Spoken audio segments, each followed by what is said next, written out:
Hey, folks, welcome back to the polls. It is Friday once again, 11 o'clock Central Texas time. My name is Matt. This is Crypto Heartbeat.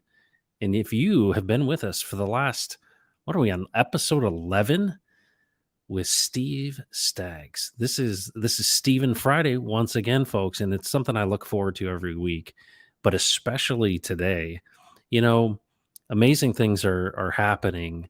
And so many people in our community are so beat down right now, and I get it, right? There's a lot of attacks coming in crypto. Amazing, right? The SEC going after obviously Binance US because that's really all they can go after. We've got FOMC meeting. We've got Gensler himself when it comes to Coinbase and the SEC there. And so there's these attacks. Here's the thing. We are in DeFi. And what is DeFi? Well, it's not a mature space. It hadn't had its day in the sun. Now you've seen it do amazing things. But the traditional world, those that are the enemies of DeFi, they understand that this is serious and they could lose this fight.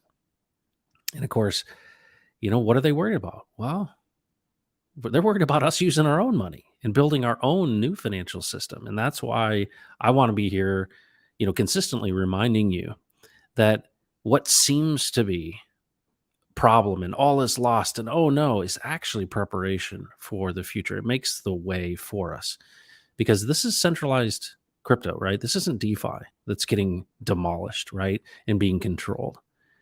But folks, this is already out of the bag. We can't put it back in the box. And so there's hope. Now we may see another year of bear market. And you're like, oh, don't tell me that, Crypto Heartbeat, another year of the bear market. Yeah, it's possible. But you know what? Your life can change in a moment. And your life is not tied to the markets. And I had that experience this morning. And I see that experience over and over again. And there's many people throughout the scriptures who have seen amazing things happen, right? They're like, all is lost. What's going to happen? And then somebody appears to them and says, it's going to be okay.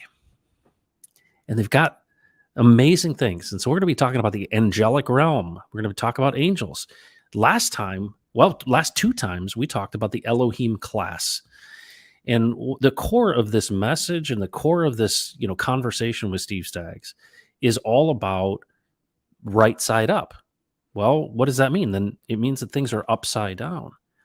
And one of the big kind of core messages of all this that Steve has brought to the table here is, all right, how do we identify what's upside down and what's right side up? Well, you won't understand that until you understand who you are in the context of the authority of creation.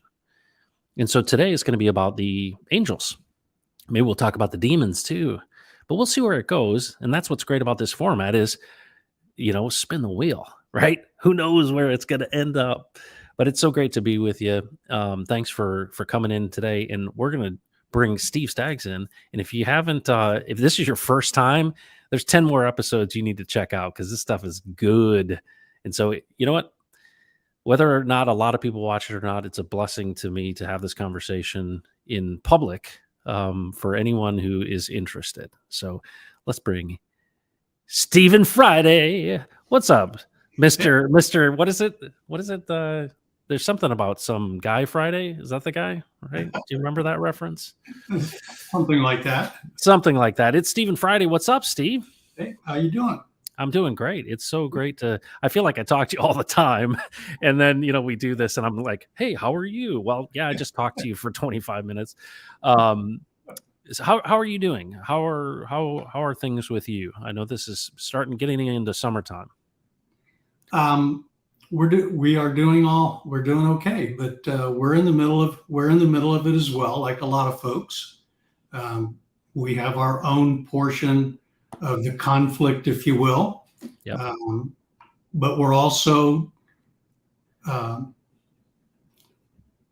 we're not caught off guard about it because that's the nature of it. Now, I may have just, speaking of cryptocurrency, to some I may have appeared to give a cryptic answer, but the reality is we are in the middle of a major transfer of authority. And when those transfers happen, they can be very, very messy. I mean, Jesus first shared that with me in, July 30th, I believe it was, of 2011.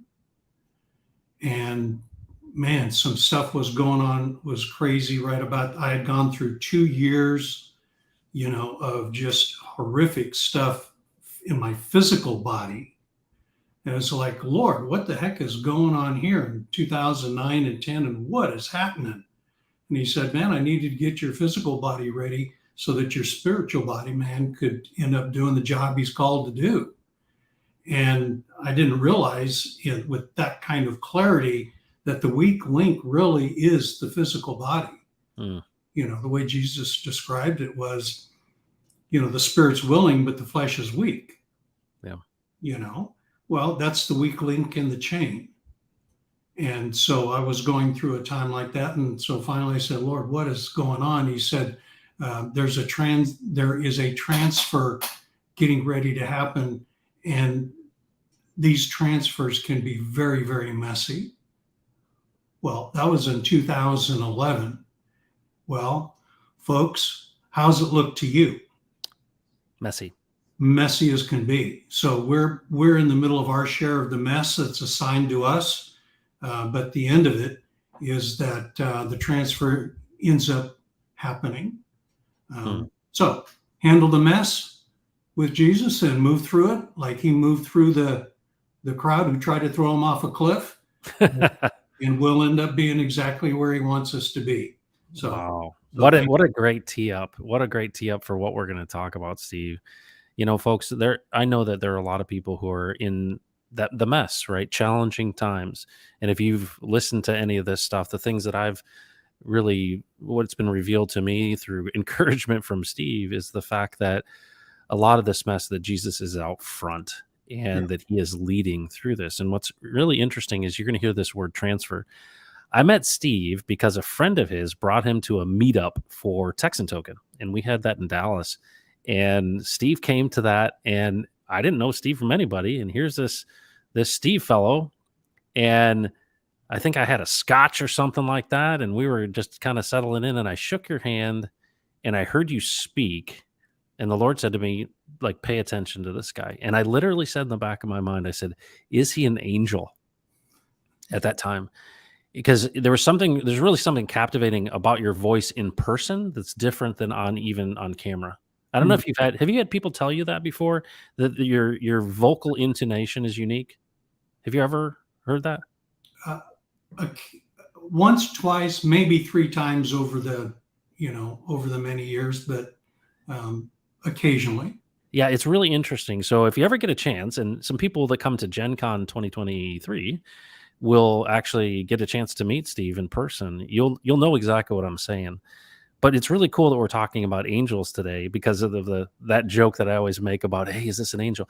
And what's really cool about this is in the real common vernacular, not in the specific biblical one, you are an angel, right? To me, you're somebody that is like bringing a message, but also such an encouragement. And how I think we define in our common pop culture is like really good guy with wings. So you're awesome and an angel to me, and take that for what it's worth. But we'll obviously be diving into these things. So I want to say hello to some people that are here. Yup K, what's going on? Pulse Bean, Jack Candy, Mike Ostel. It seems that this is becoming a bigger and bigger part of my life. Thank you, Matt and Steve. Well, that's how it works. And one of the cool things Steve's always said is, hey, you're interested, right?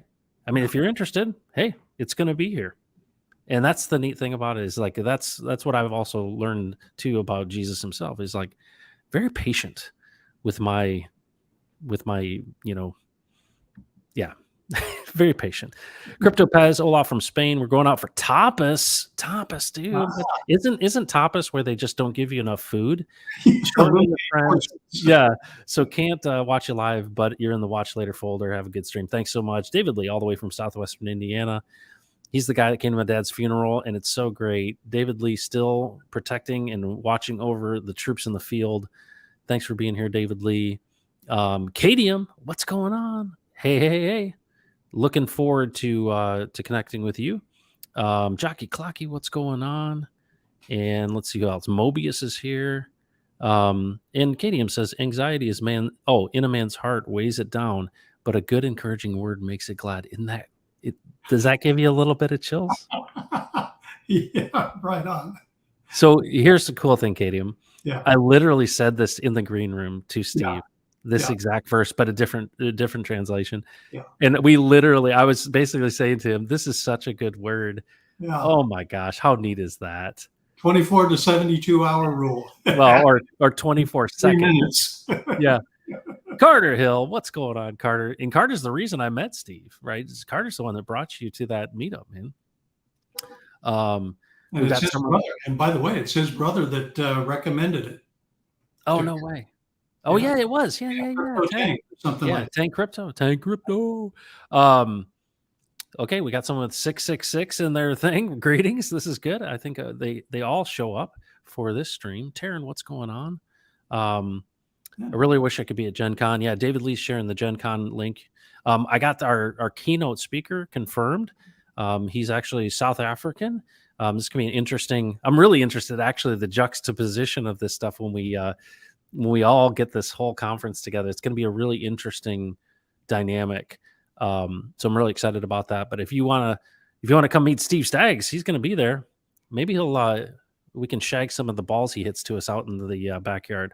Um, I love your have you done that in a while, by the way? Have you oh, not in a very long time. really? I'll bet you still got some good bat speed. Uh-huh. Samantha, good to see you. Happy Freedom Friday and Stephen Friday. Yeah, this is the Eventbrite link if you want to register for either the. This is the actual meetup, I believe, right? Yeah, this is the meetup. So on the 23rd Friday, we're doing the meetup, and then on the 23rd and then the 24th is an all-day generosity conference. The Heart Army team is here. All right, good to see you, David Lee. Let's see who else. Hex Sighted is here. Hex Monkey, dude, we got to chat, my friend. Seeing you in Houston soon. Hex Monkey's going to be there. I'm excited, Steve, for you to meet Hex Monkey. He is awesome. He's one of the greatest guys. Okay, let's see. 666 is for the 666 statues collected from, I don't even know how to pronounce that. Ashurbanipal. Yeah. Okay. King noting to do with other stuff. Awesome. And Sam Kemp. Okay, we can really get started now. Sam Kemp will also be at Gen Con. So great to see you here, Sam. So I'll tee this up and I'm going to let you run with it. You talked, a lot of what we talked about is authority. We've also talked about classes. And the last two times we really are defining this Elohim class and amazingly digging into the scriptures and understanding in its original form this idea of who is Jesus, of the Yahweh, of the Elohim, right? We kind of defined and understood, hold on, this son, this one that has authority, all things created for him and by him, and that we, at least from that understanding that we are, because we have sonship in him, that we are a part of that Elohim class. And if you were to survey people, though, and I just heard this yesterday. If you were to survey, people on the street or whatever, you said, who's more powerful? Are man or the angels? And I would probably say 99% of people would say the angels are more powerful than man. Yeah. Go. Yeah, well, that's exactly right.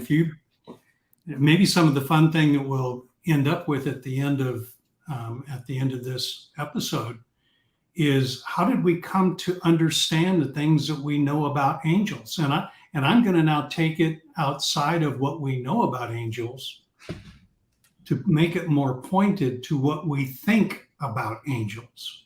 Okay. Because we know very little about angels, but we think a whole lot about them. Okay. Meaning we have opinions that we've been told. You just touched on one. If you took 1,000 people and ask the question, who's more powerful, man or angels?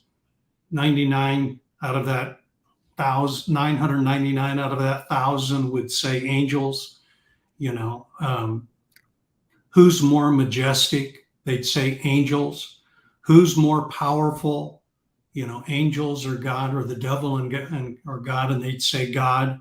Who do you fear most? The devil over, God. So it's what's fascinating is that when you end up going through those kinds of questions, you cannot escape the fact that angels are the most powerful, most majestic, most to be feared beings in all of creation. Well, how in the world did we come up with that idea? Yeah. Who came up with that? Well, I'll tell you exactly who came up with that. The angels, who are exactly not that. Yeah. They're lying to us, right? Lied since the beginning. Right, that's right, because they got to make you think they're better than what they are. Now that does not, grant permission to disrespect or to in any way demean the angelic class. It's just to start the conversation is, where did we get our ideas about the angelic class? Where did they come from? Oh, I wonder if that came from the same source that gave us the idea that the Elohim was the supreme God. Wait a minute, that doesn't even make sense. How can you have a plural Elohim be the singular supreme God? You That can't. doesn't even make sense, Right. you know, until you start looking at it strategically and saying, oh, I wonder if there's actually a strategy in play. Very similar to the ideas that we have about the angelic class, that they are superior in every way, and the chief among them, Satan, is to be feared even more than God himself. Now, the believers in God, the believers in Jesus would deny that all day long. They would assert, as I asserted at one time in my life, that God is superior, while I trembled in my boots at the thought of the devil being around the corner. Until I start asserting that the devil was the cause of every ill in my life. Okay? And it's like, no, wait a minute, something's a little bit out of whack here. So back to your opening about authority, all of this revolves around the dimension or the element of authority. Yeah. We've talked about, in absence of authority, there's only power. And I've even posed to you in private conversations, okay, you're getting ready to enter into an area where you are going to be confronting power. As Jesus started talking to you about how he wants you to deal with the power, because in the right side up world of the kingdom of God, authority is given for the purpose of blessing and protecting. The Father grants, responsibility, possessions, families, things of that nature, and then he gives you authority to bless and protect what he's entrusted to you. Well, once he does that, then he gives you a measure of his divine power in order to make effective the authority he's given. Ooh. So authority is the permission to use power. Okay, his power. Well, that power is not used independent of him. That power is used directly in concert with him. Why? Because that's how his will is done, and his kingdom comes to the earth as it is in heaven. Wow. So it's all very practical stuff. That's a really clear, like that definition, that's about as like straightforward, clear. Wow. Hey, I just want to say a shout out to KDM. I hope I didn't miss you in the chat. Much love for you, my friend, and looking forward to seeing you.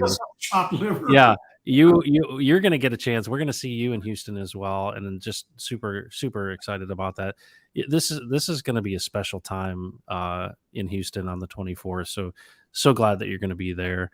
And no slight intended. All right, keep going, Steve. Sorry. Yeah, right. Well, in the upside down world, power is what grants authority. I mean, if you look what's going on around us, there isn't an ounce of authority that is being exerted. It is all power. See? And so when power becomes the very source and validator of authority, then you've got a very dangerous place that you're working in, because power does not respect anything but power. You know, we could go into stories, Saddam Hussein, we can go to all kinds of stories that illustrate this. But in the upside down world, authority isn't given to you, that is not granted in order to utilize power effectively or appropriately. Power becomes the very source of authority in the upside down world. And so when you think about that, what is the one thing that an inferior class would want in order to control a superior class? Power. Power. Ah, here we go. Now we're starting to deal with this whole concept. So, one of the fascinating things about, and we'll talk about power here in a second. One of the fascinating things about the way that God constructed his heavens and his earth, the created portion of his handiwork, is that, and you hear Jesus say this in places like in Mark chapter 4, where he says, there's nothing hidden except to be revealed. And of course, I'm kind of encapsulating that, for brevity's sake, but there's nothing hidden except to be revealed. Well, why is that, Jesus? Because nothing can become tangible or manifest unless it is first revealed. So you can't just think about something.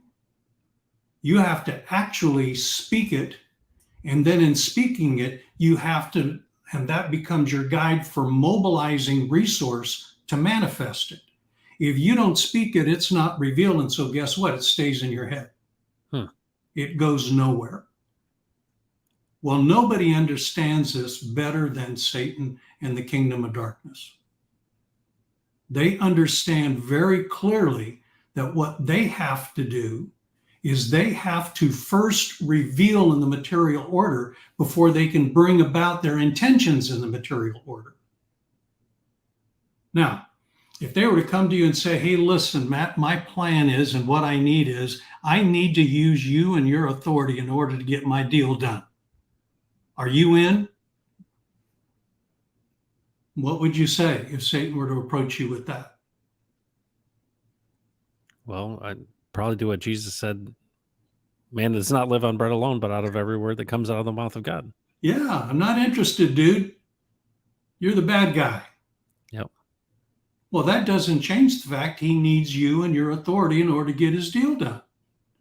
So what he's going to do is he's going to repackage that in a way that disguises and camouflages what he wants in order to get you to buy into it, because it sounds like a really good idea.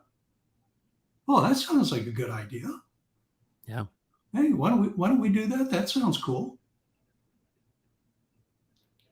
And so he knows that he has to first disclose what he's going to do before he can do it. And so, but he also knows that if he were to speak plainly about it, we would never accept it. We'd say, not on your life, dude. That's craziness. So he repackages. Well, that's what he's done with the Elohim. Yeah. He's repackaged the Elohim to be the supreme God. Well, guess what happens when that occurs? Hands off. We don't touch. And all of a sudden, who we are becomes an untouchable to us. Yeah. In fact, if we even approach it, we are considered to be those who are trying to be like God. So can I pause for a second? This is so big of an idea, and it wraps so many things together, Steve. It does. It's so big. And I think that if there hasn't been somebody that's been paying attention like I've been paying attention, this could seem confusing. But what's so amazing is, you know, we've got that first story of the serpent, right? So the devil comes in through the serpent and basically obscures the truth, right? Lies about what God actually said about this tree. And what you're basically saying is through the translators, right? And through this, the original word is plural, Elohim. But what you're saying, and it's very crafty. And if you think about how, crafty this is, to say, I can keep you from even touching or understanding or recognizing who you are by aligning this, basically making this word equivalent to the singular most high God. Because Yes, once I tie it to that, it's not you. that's right. You will avoid it like the plague Yeah. for fear of eternal damnation. Yeah. Well, It's and called line of defense, by the way. what's so neat about this, there seems to be, now that I've come to, dive into this with you and ask Jesus myself about this, is okay, this plural Elohim and, Yahweh of the Elohim, which is so cool. When you start seeing this and you start reading it in the Hebrew and you start like, oh, hold on a second. So all things are created for him and by him, right? This lie that's been told that, oh yeah, we're going to take this plural thing, which are the agents, right? This is the Elohim class that do this creation work in, partnership with the Father himself. We're going to change out this word so that you don't touch this thing, because what that does is it basically neuters us, Yes. and we've become neutered to say, well, you're kind of locked in this. Well, Satan has won in some not won, but in some respects, disabled you. It's almost like, I've just removed the linkage. And if you don't realize who you are, and what's so powerful about this time we spent together, Steve, is that this isn't a matter of, you know, if you recognize who you are in Jesus and in the creation, then you're going to have all this power and control and win Lambo. This is not the message. No, But no. what's so incredible is you talk about the transfer, but you also talk about this right side up. I almost feel like we see it all, we see it through the scriptures and we see it in life.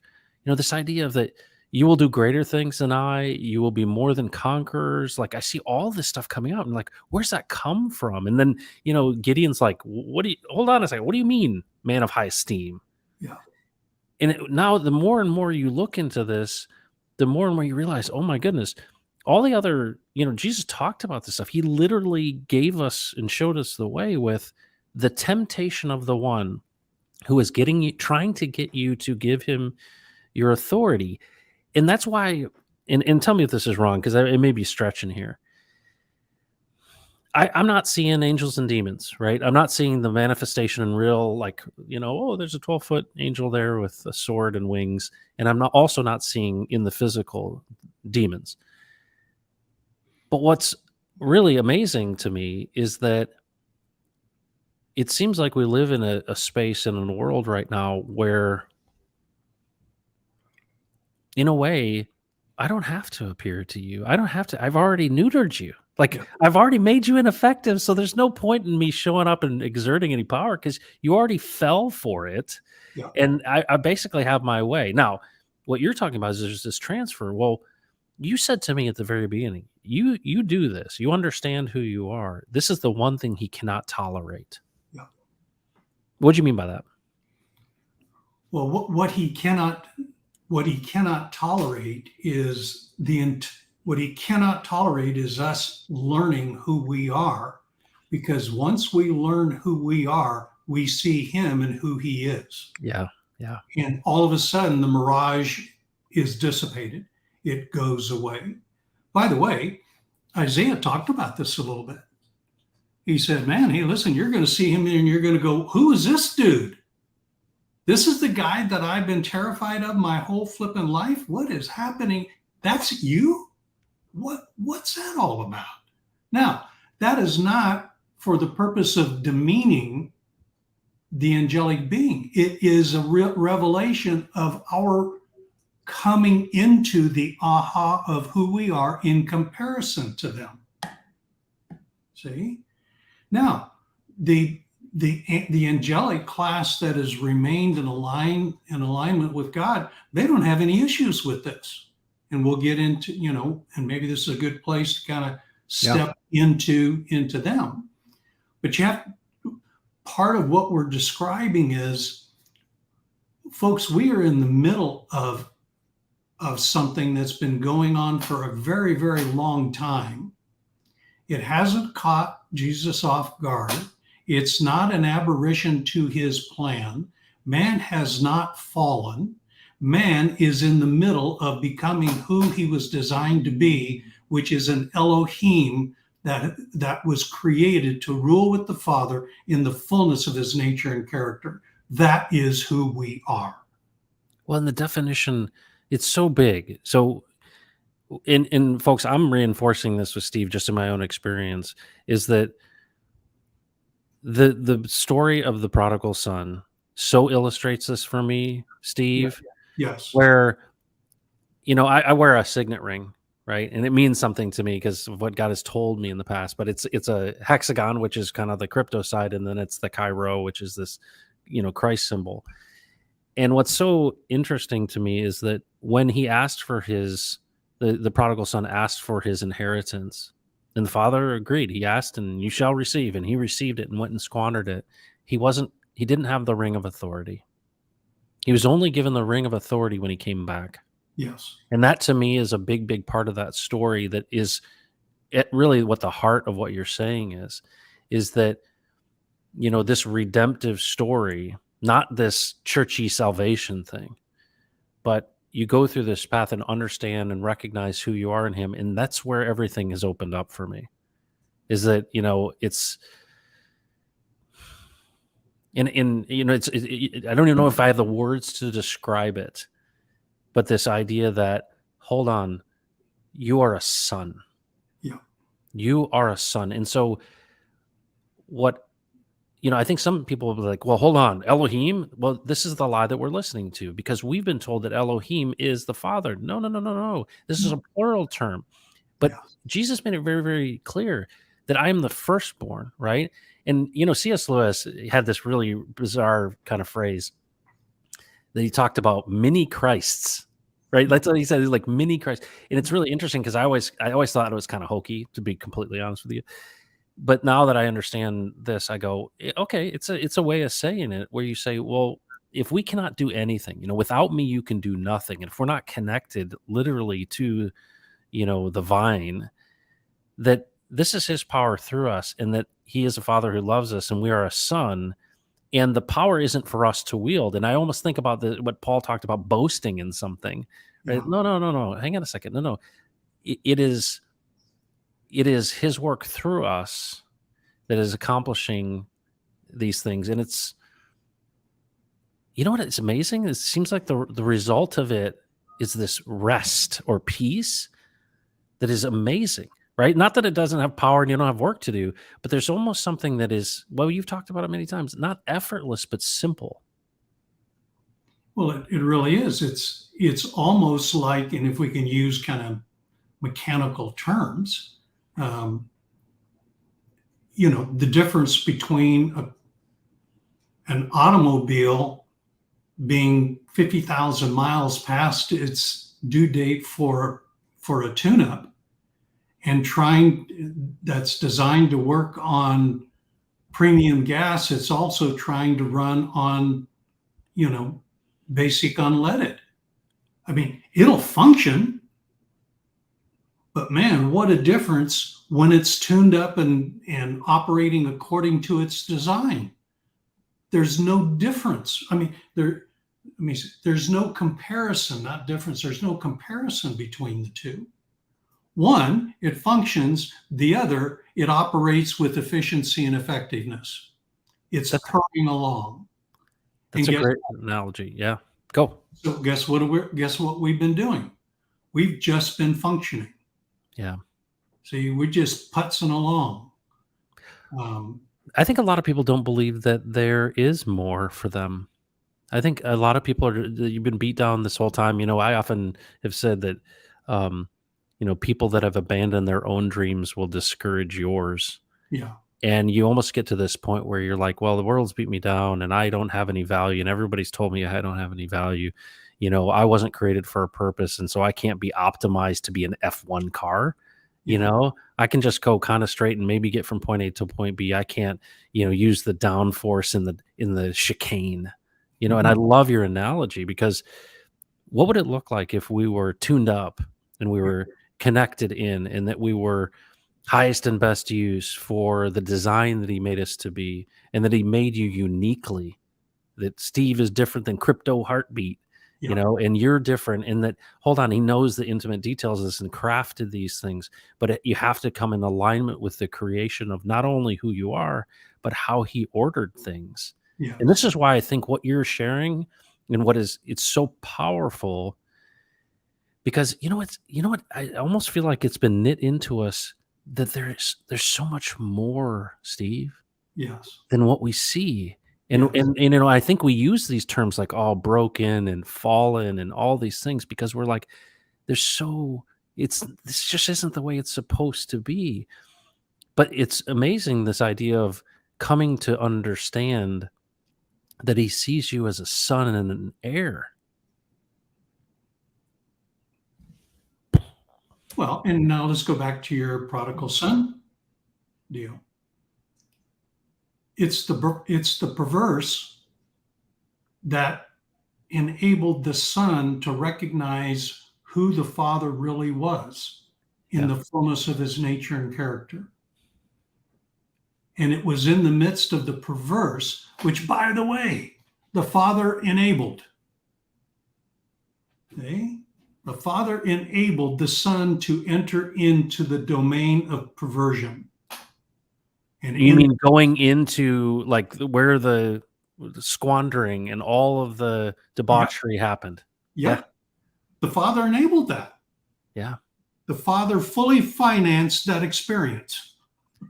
So, You want your head to be twisted on that one. could you How does could that you work? could you equate that to the out of the garden? I mean, Ah, it seems exactly. Yes. I'm equating it to the garden. right, right, right. Yeah. Like, I pushed you out into this space, and it feels like a refinement process in some but also I don't know what the right term is. Is this not education, but also understanding that it returns to me in a strange sort of way. Like, it shows the, outside of time understanding of what's happening. We see it so, like, linearly, and he's seeing it outside of that. Well, yes, it all comes from the same source, Matt. The same spirit that redefined Elohim, plural, by attaching an English word God that speaks of the single supreme being, see, who struck Jehovah's name out of the Old Testament scriptures and replaced it with the title Lord, who completely then went throughout the entire Old Testament, and every time the Elohim was referenced, God was inserted for it. And yet, when speaking of the idols of the nations, it has no problems talking about the gods. Right, The right. Elohim of the nations, it says the gods. Well, wait a minute. See, there's all kinds of perversions that are going on. And in the garden, are we to wait a minute, are we thinking that God just blew up the garden? Okay, his man screwed up, the Yep. serpent won, the devil's in control.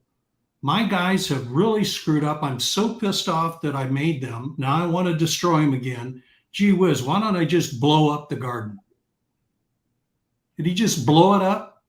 Did he take the tree of life and the tree of knowledge, just blow them up, reduce them to powder? No, no. They're completing their purpose for being created. Everything that is created accomplishes the purpose for which it was created. So now let's go back to, you know, go back to the story of the prodigal.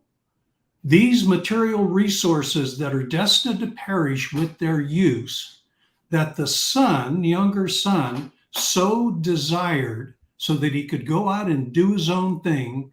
The father didn't say to him, "Nope, you can't do your own thing," and "Nope, I'm not giving you any the stuff I've worked real hard for you to. I'm not giving that to you at all. You want to do that, you go out on your own." No. In this crazy story, the father actually financed that. Why? Because the perfect was made perverse so as to ruin the perfect. But in that ruining, the perfect became clear for what it actually is. The son said, "Wow, my father, my father, my father. Whoa, I'm going back to him. He is the one that I've been searching for. I thought I was searching to go out and do my own thing. And wow, what I discovered in doing my own thing is that there is a greater thing to be done and to be lived. And it's with my father, even if I'm a slave." Wow. Whoa, who came up with that plan? Well, the guy who knows how he designed his creation to function. And so, as the perfect was made perverse in the garden, in order for the perverse to control the garden, so the perfect will take control of the perverse and return it to the perfect. Wow, there's this little statement that Jesus said, "Be ye perfect as my Father in heaven is perfect." Wow. Guess what? The prodigal son learned what that was all about. See?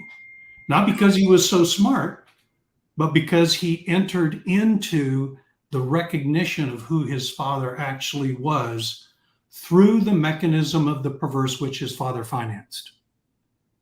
Now, I don't know about you, but man, that's a head wrecker. It's beautiful is what it is. You know, and it's interesting. I don't even know the word head wrecker, and it's Um, this is from yeah, this our is the religious training, it there, is, it there is. is no way to comprehend that. But Steve, here's the thing that's so interesting is you have to be of a certain y you have to be paying attention at a certain level, right, to understand what you just said.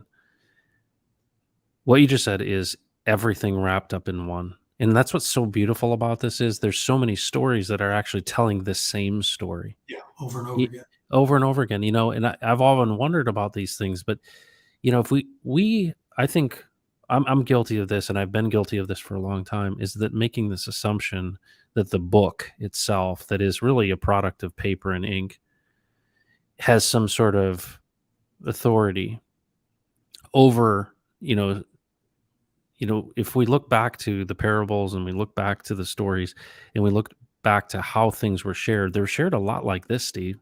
Yeah, You tell me a story, yeah, and hey, this is the story of who God is. And you're like, well, that kind of sounds like, you know, that kind of sounds like the prodigal son, or that kind of sounds like the gardener, that kind of sounds like Jacob and Esau, and that kind of sounds like Joseph. And that, hold on a second.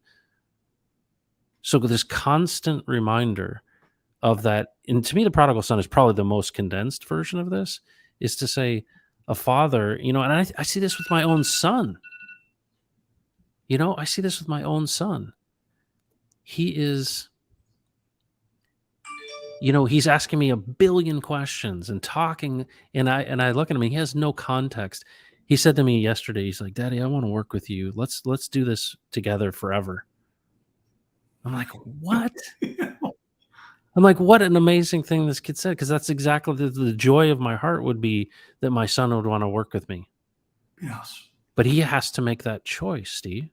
yes. I can't say, "Well, you're an indentured servant and you're not going anywhere, and sit down, kid, and shut up." No, you can do anything you wanna do, son. He's like, "Well, could I be a NBA player?" I'm like, "You could." If Steve Staggs could play second base for the Toronto Blue Jays, you could probably be in the NBA. Yes, that's right. But it's like, but to hear that, Steve, to hear a son say, Daddy, I want to let's work together. Let's do this together. And of course, next week he'll probably do something else. But just in my limited view, having the knowledge, he has no idea he doesn't have any idea of what the Father's up to. But it pales in comparison to think that, hold on, he gave us this picture of a father and a son Yeah. and a family and authority, and told us the story over and over and over and over again. And it's like it hits you, and it's so beautiful in the sense that I've been going my own way, Steve. Right? I've been wanting these things. Like, if I had these resources of my father and I could call the shots, I could do something. And what ended up happening? He allowed that and financed that so that I would learn a lesson. And in that lesson would juxtapose the definition of actually where life is. Life is not in the squandering, and it's not with the pigs. Life is in the authority of being connected to the Father. Because when he came back, he gave him a robe. He kissed his face, which I think is significant, killed Yeah. the fattened calf, and he gave him the ring of authority, which, these things aren't by accident, right? That they were put in here. The authority at that time, a signature, was authority, the ring, right? The impression of. Well, notice notice when the ring was given. See, we say when it comes back, but what happened in it from the time that the son requested his inheritance to the time he received the ring? What was the difference between those two? He thought his inheritance was stuff.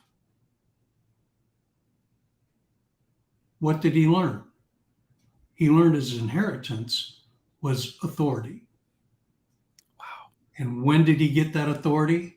When he learned to recognize the nature and character of his father. Yeah. See? Yeah. And how did that happen? Once again, he went out and experienced good and evil. Okay? So this is part of the simplicity that is so profound, but is distorted and hidden from us for strategic reasons. So now what you end up with is maybe this is kind of a launching point that I would then, before we get in that, just suggest every time that you read the Old Testament, where you read the word capital L, capital O, capital R, capital D, when you see that word, strike that word from your mind and simply say out loud, Jehovah, YHVH, the very name of Jehovah. Because every time you see Lord like that, it's replacing Jehovah. When you see Jehovah, when you see Lord God, know that it's saying Jehovah of the Elohim. Instead of saying Jehovah God or Lord God, just Jehovah of the Elohim. It will totally transform how you see the scriptures written, just in that one little adjustment. And you're not changing anything, you're just accepting what was originally written. Yeah. It will blow your mind how the effect of these little changes. So in the scriptures, what God does is he reveals three classes of beings. The first class that we've already talked about is the Elohim class. The Elohim class is the ruling class. There are Elohim in heaven that are working with the Father, working with Jesus to rule the heavenlies, and they're called the elders. And we can see those referenced in Revelation 4 and 11. And what you see is these elders, they have crowns and they sit on thrones. Well, who has a crown and who sits on a throne?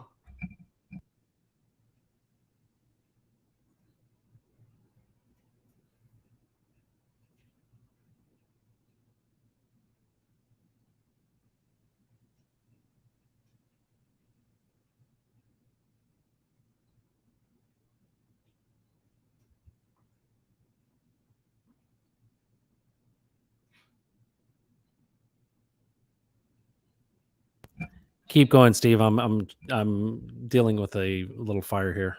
Okay, no worries. Okay, so didn't know if I should keep going or hold on.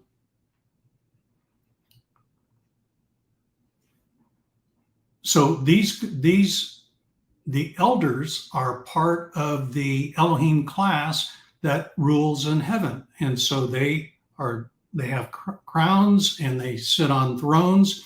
And what you see them doing is you see them taking their crowns off and throwing them before the throne of God, and you see them standing up and removing themselves from their throne and sitting and kneeling before God. So what are they describing? They are describing through their actions that their authority to rule is subject to the authority of the Father's rule. And so they demonstrate that dimension of their relationship, that the only reason we rule is because we rule with you. And so we cast that before you. Well, that's how heaven rules. See, it rules with the Father. It rules as an expression of and an extension of the Father's throne. That's how they rule. That's how the Elohim of heaven rules. Thy kingdom come, thy will be done on earth as it is in heaven. Oh, rule in heaven is exercised with and as an extension of the rule of the Father. Wow, that's pretty interesting. You see so within the ruling class, you have orders, and those orders are different types of beings. So one of the orders is the order of the elders. Another is the order of the watchers. The watchers are the ones that, if you go into the book of Daniel, and they are the ones who issued the decree that, if you will, took Nebuchadnezzar in the time of his pride to explain to him how things work. And their mechanism of instruction was to turn him into an animal for 7 years to live in the garden, in the royal garden for 7 years, eating like he was an animal. But at the end of that, he comes out and he says, "Oh my goodness, guess who I have just come to know?" Wow, does that sound like is that just another version of the same prodigal son story? Yep. Oh my goodness. See, so the watchers are part of the spiritual order of elders that operates between heaven's rule and earth, and they're the ones that administer that.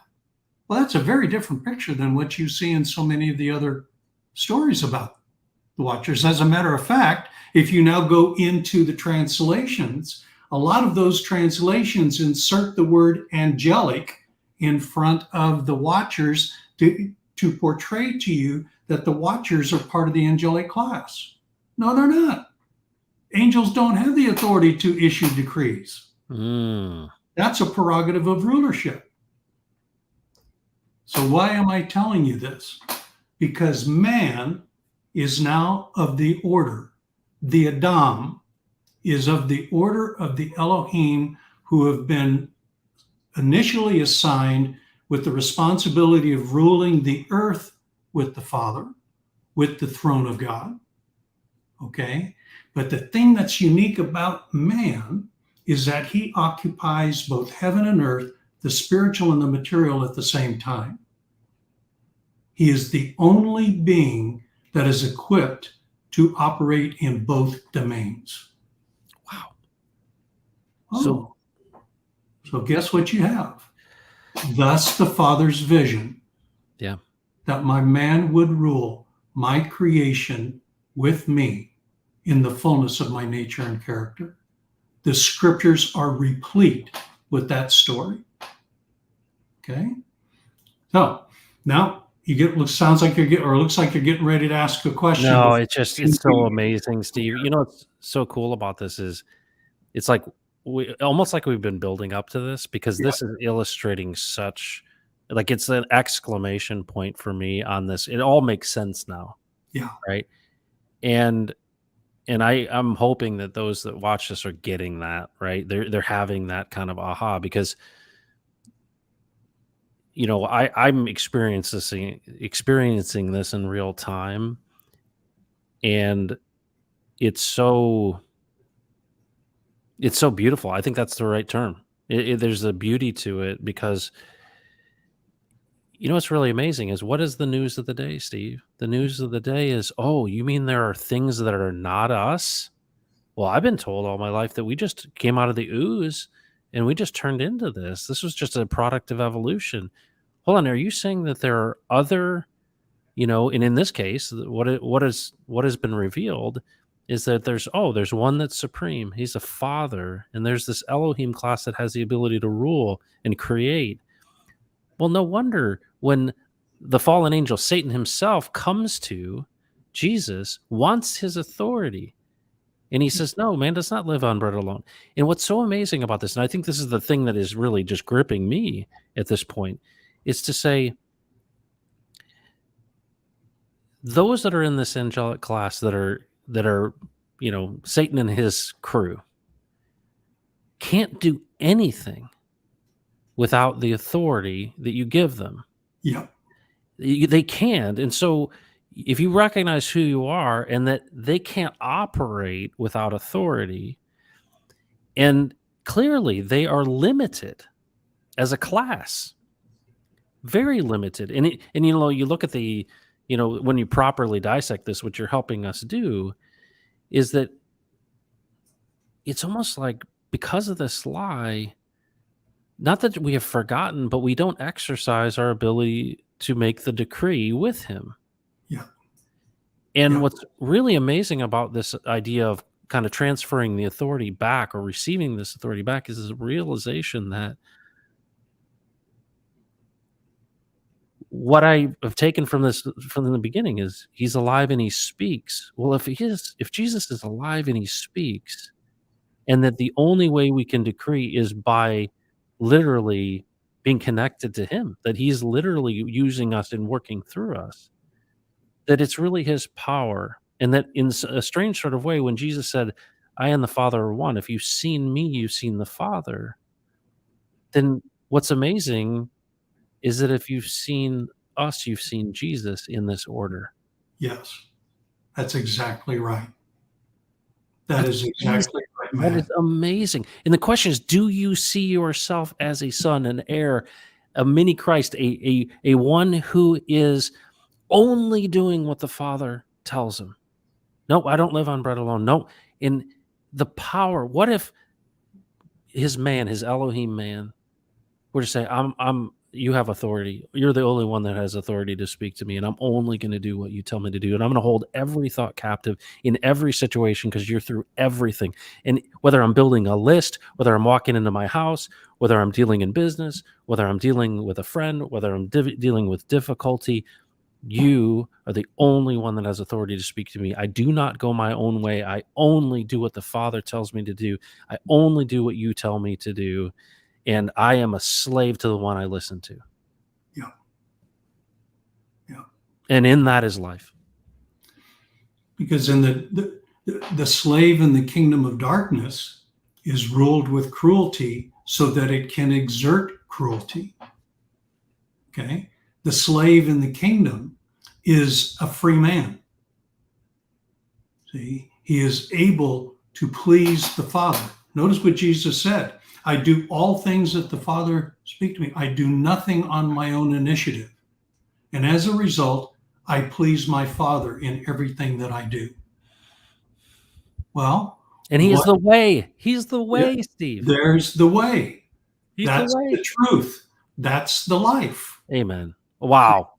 Wow. There it is right there. It's there for you. Is that something that interests you? Is that a way of living that interests you? Well, the prodigal son initially said no, but then saw what his choices produced and said, you know, there's got to be a better way. Even the slaves in my father's house are better off than I am, and I'm a son. I'm going to go back to him. Yeah. Whoa, whoa. Well, I can tell you firsthand, I've had that experience. you know, I've taken my wealth, I've taken my skill, I've taken my prerogative to exercise choice, I've done my own thing, and darn near destroyed everything I touched, and said, "Man, there's got to be a better way," you know. And my children and my wife are the ones that brought me to that realization, you know, that oh my goodness, if I keep up on this track, I'm going to screw them up in the same way I'm screwed up. Lord, will you help? What's going on? Yep, Steve, I'm willing to do that. Now, you've given me everything I've asked of you except for one thing. Well, what is that, Lord? Your family. You've got to give me your family. Well, my goodness, I had no idea 45 years ago what that meant. Let me tell you what, Matt, I now know what it means. Okay? And it was a terrifying decision. But when I look back on it now, it's like, wow, it would have been a terrifying decision not to make. Mhm. So, What does the practical of that look like, Steve? oh my goodness, from a realization standpoint at that particular time, and I didn't realize this, obviously, none of this at the time. These are all things that I grew into learning. Was that my wife and my children were the most important people, things, possessions. You put your adjective to that, okay? And so I wanted to bless them. I wanted to protect them. But what I realized was that I was the weak link in the chain. Amen. You know, Yep. their safety was completely dependent upon my ability to keep them safe. Yep. Well, guess what? I was totally overmatched. Everything around me because of why? Power. It wasn't because authority was being exercised over me. It was because power demanded compliance. And if I did not comply, then it would come after what was most important to me. Wow. And I could tell you story after story of how that happened. It's a very Job-like experience, I'm sure. And yes. Me and Job have both been jobbed, so I get so I get that. And there are a lot of people out there who have gone through a similar experience. And notice in both instances that God didn't keep us from the experience. What he did is he converted the terror of the experience into seeing God. Just like the prodigal son, just like Nebuchadnezzar, just like Job. Job came out and said, what did God say about him? What did Jehovah say about him? He's the most righteous man on the earth. Satan, why don't you go check him out? Satan didn't even initiate that. He didn't even have that idea. God had to introduce him to the idea to go after Job. Why? Because Job knew about God, but he had never seen him. And isn't that what Job said? I have heard the report about you, and I have known about you, but now I see you. That's exactly what happened to the prodigal son. Oh, my father. Okay? So all of this is wrapped up in this Elohim concept. Yeah, it is. The Elohim have been created to rule with the Father over the entirety of creation, but that can only happen when we rule with him and in the fullness of his nature and character. And the perversion that enters into our life to destroy the perfect is the very thing that God uses to then restore the perfect so it can expel the perversion. And we are right smack in that state right now. And you know why that resonates so much is because now, like, it's almost like this infinite resolution. So many times I look at what Jesus said when he was going to the cross or didn't say. And I'm like, dude, why aren't you saying it like this? And why aren't you doing this? And now when this, realization comes and you understand how it's set up, is that his ways are not our ways. We don't do things this way. And what is so amazing is, what is it? James 1 says, consider it pure joy, brothers, when facing troubles of many kinds. Pure joy. Like, oh, and what's pure joy? Like pure joy? Like real, like pure joy? Like, hold on, pure joy is pretty good. Like, Yeah. it's not just joy, it's pure joy. So I'm going to consider all the difficulties, my wife having cancer, whatever it may be, insert your challenge, Yeah. right? I'm supposed to consider this pure joy.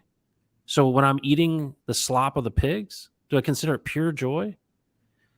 Because it's counterintuitive and it's contrary to the lie. And Yeah. to embrace that challenge, it leads you back to the source. And you say, hold on, I have a father who gives me authority. And I think about all these things. What do we see when people are challenged? I see this all the time. Fear. I'm fearful because I feel like I'm alone. And I feel like I've got to handle all of this myself. And you just said this. You're like, giving over my family or giving these things over to this is to say, hold on, his power is greater than any power or his authority and power, his ability. I'm an extension of him, not autonomous of him. Yes. And it's, and what that also brings up this idea of you and your household, this Yeah. idea of like, how is it that when I believe it affects my household? Well, Yeah. because of authority. Yes. And when you said I'm the problem, dude, that's exactly where I'm at. Yeah. Like, hold on. And I'm seeing it more and more, right? As I counsel other people and I Mhm. counsel myself, is I'm like, if I got a problem, it's because of me. If I've got a problem in this house, it's because of my lack of understanding of my authority. And what is amazing about it is to bless and protect. Yes. Well, okay, what if I looked at it, I said, okay, so God gave me a wife and beautiful children and said, bless and protect. Okay, well, I can't bless and protect without you. So do I submit myself and my family and all things under my authority to you? And he Yes. says, yes, if you walk in that. And it's so counterintuitive because everything in the world is telling you, you got to grab the bull by the horns and you've got to go your own way and you've got to manipulate it and you've got to put it in a headlock. And is this what Upside down. is this what you mean by the transfer? Yes. That's what I thought. This is where it begins. See, It's the transfer of authority. transfer the man and you transfer all the man is and has. So what comes with the man? And I'm speaking of that in the Adam instance of male and female, not just not men. Right. Not men. It's the Adam. The man is an order within the class of Elohim, and that's comprised of male and female. And so when the man is transferred to the kingdom, all the man is and all the man has comes with the man, both male and female. And so what is the man given? Authority. So that authority comes. What does the man possess? A family. What comes with him? The family. What does the man possess? Yeah. Money, resources, skill, intelligence, wisdom, all that the man is and has is transferred with him. And when that happens, guess what? It becomes like the leaven in the three lumps that Jesus was talking about. Eventually, it overtakes the entirety of its host. And in this instance, it's the earth. Wow. One person at a time. Okay? And are you interested? Is that a choice you're interested in making or even learning about? If you are, ask. Call upon me. And I will answer you, for I am attentive to your very inquiry. And I will show you and set right before you things that will blow your ever-loving mind, that have been hidden from you and that you did not know. Well, we're talking about a few of them. Steve, just when I thought it couldn't get any better, it gets better. Well, what you've done is, like, we kind of landed this plane in such a wonderful, amazing way, is that this has all come full circle. It's only taken 22 hours to do it. But what an amazing thing. And I hope people are seeing this, because it's just, it's deeper and deeper and deeper, right? Like, your appreciation and, but what's, I just want your comment on this. It feels like this is what true worship is. And what I mean by that is the reaction that I have to this is this overwhelming sense of lack of ability to communicate its grandness. And it's almost this like reverence Yes. that is genuine. It's not a posture. It's not a song. It's not a posture. It's like rendering your heart in a way that is somewhat undone but protected. Yeah. You know what I mean? Like, you're undone, but it's in like the hands of the Father, in the sense that you're like, hold on, I can let go. I can let go of this. Hold on. So the strength is actually in and through and by and for you. So hold on a second. All the things you've created me to be and all the things that you prepared in advance to me might actually come in accordance with your will and your purpose that you created me to be, rather than when Lambo. I have this idea of what my life should be like and what I should have and all of these things. You're saying, no, there is such a future prepared for you in alignment with me that you will absolutely blow your mind, not only of revelation and understanding and of peace and of, security and blessing and order, but also, hey, he may just have a purpose for you that he's been essentially waiting for you to come back from the pigs to assume. And that's how I feel. I feel like, hold on a second, I'm going to make you like my, signet ring. I'm going to give you the authority to walk in me. And you are an agent of all the purposes I have for you, designed and crafted and redeemed on everything you've ever done. And now I think about storing up your treasures in heaven, and I go, oh, so that's what you meant. Yeah. So what you're saying is everything that, moth and rust tears apart here, is that in this authority through me is actually the storehouse of these things it's actually in conduit through, because the only things that last of those things are the work that he's already accomplished and continues to accomplish in our timeline. And it's pretty overwhelming. So it just feels like this is the essence of worship, is not a posture, but of a reverence. Yeah, it's quite fascinating when you discover that God never requires worship. He never asks you to worship him. He never mandates that you worship him. Now, there is one who is posturing as God, who demands that you worship him. Right.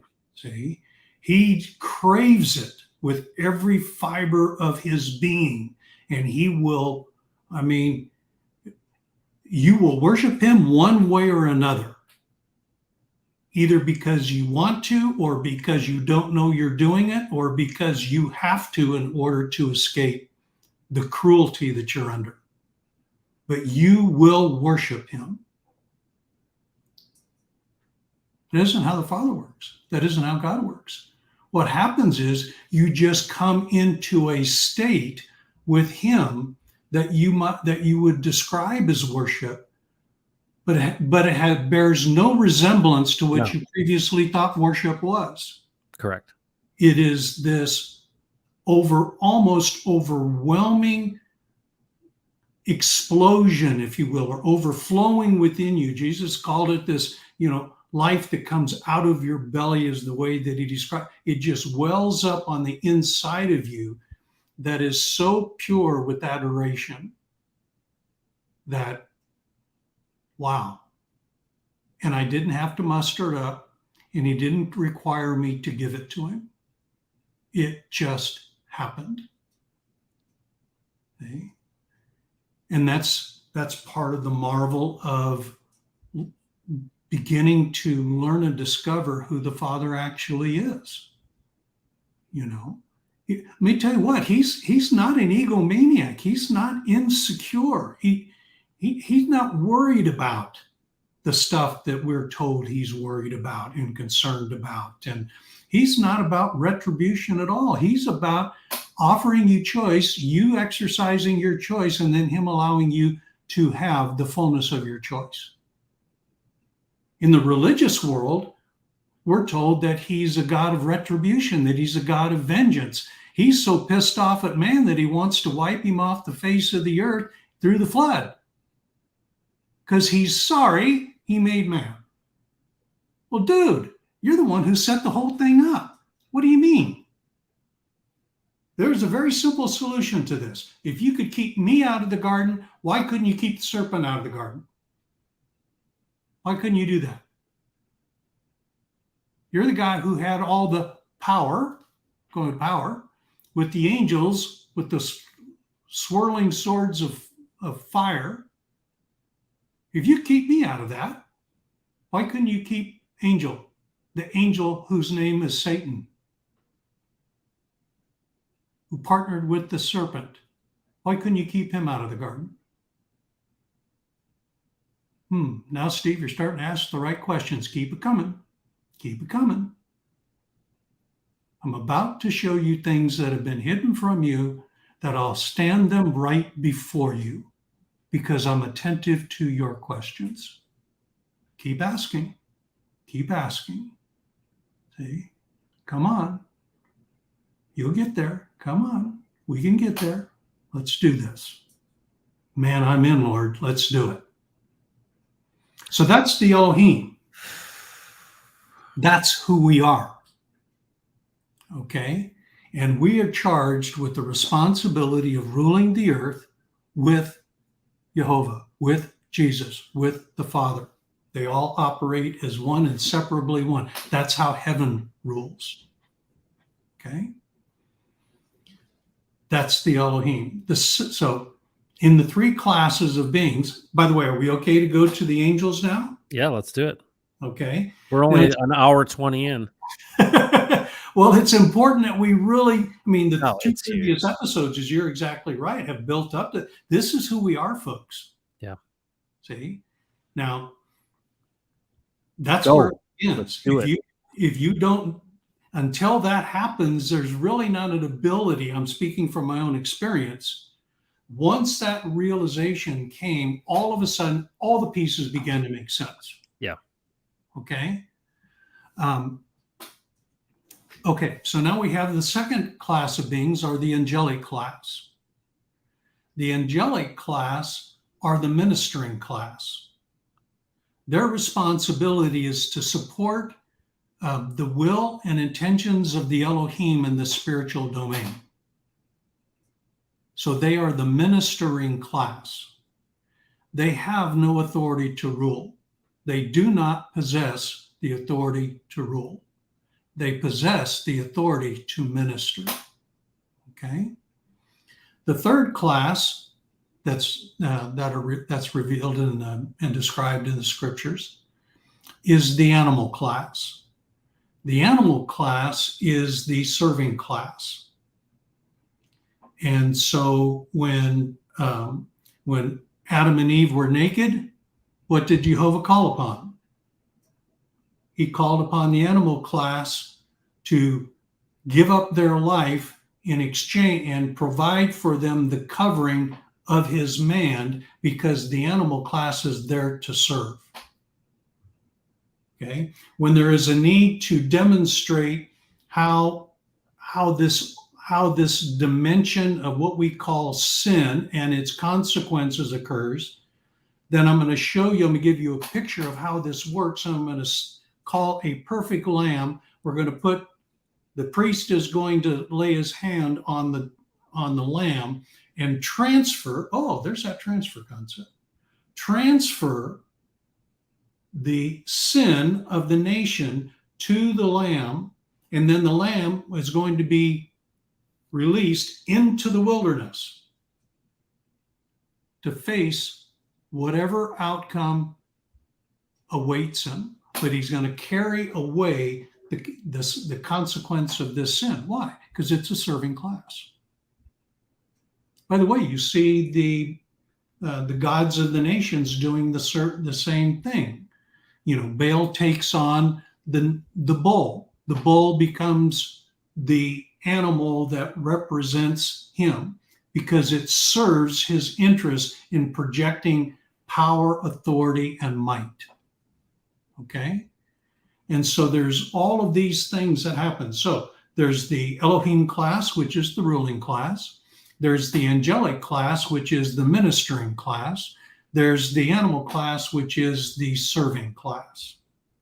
And these classes are designed to operate together to achieve the interests of the Father, which in its singular form is to equip his man to rule with him in the fullness of his nature and character. Okay? By the way, isn't that what you saw in the burning bush that you were talking about before? And the angel of the Lord appeared through the burning bush. The angel of Jehovah, the messenger of Jehovah came. Okay? And what did he do? He ministered to Moses. Yeah. Hey, Mo, dude, I got a job for you to do. You interested? You think I had you in the courts of Egypt all those many years just because I had nothing else to do with you? Do you think I've had you out here in the wilderness all these other 40 years just because I was tired of you? No, man, I have equipped you to do the big job for me here. All of that went in to equipping you to do the job for me. Are you interested? Now, but I don't speak so good. Yeah, I got a stutter. I got a big tongue. I don't do what I don't do. Now, isn't it fascinating that he's presenting his argument to God about how inadequate he is to go to Pharaoh, while he's perfectly articulate and eloquent in his argument to God? Yeah. Can I bring my brother? Yeah. How about him? Yeah, okay, we'll do that. See? But isn't that fascinating though? In that moment, you think about who did Aaron become, and to think that negotiation and discussion of ruling, right? Because if you look now, what came out of that Moses and Aaron thing, yes, for a long period of time, and I think about the importance of Aaron, like how interesting that the rulership in with him. Like he had this discussion and negotiation and basically said, hey, what about him? Well, yeah, we can use him. Yep. And in a way, the exercising of authority in this to say, hey, can I have some help? Can we do this? Can we negotiate together to accomplish this work? Well, yes. And what Jehovah said to him is, You will be to him as I am to you. You will be God to him as I am God to you. Well, guess what that is? As Moses says, you are the extension of my throne, so Aaron will enter into that, and he will likewise be the extension of my throne with and through you. Yeah. There's the partnership. Yeah. Jehovah didn't say, nah, screw you, I'm not doing that. I told you what to do, just do that. No, we could do that. This whole thing is designed to be a partnership. Let's do it. Let's demonstrate to Pharaoh why we're going to kick his butt. And so the angelic class is there to minister. It has no authority to rule. And so you see it over and over and over, the ministering nature of the angelic class in things called, like the angel in the scriptures, it's called, or the Bible, it's called angel of the Lord, which is actually angel of Jehovah or messenger of Jehovah. By the way, there are both human messengers and there are angelic messengers, spiritual messengers. And so they both carry the same responsibility. They carry the message of Jehovah, of the Father, to whomever it is that he wants to speak. See? So, and you see it all through this. So now we have the ministering class who has no authority to rule. So now we have this, and within the angelic class, there are orders within the angelic class, just like there are within the Elohim class. Okay, so you have, seraphim, you have the cherubs, you have seraphim, you have arcs, you have exousia, you have cosmocrator, you have these various classes.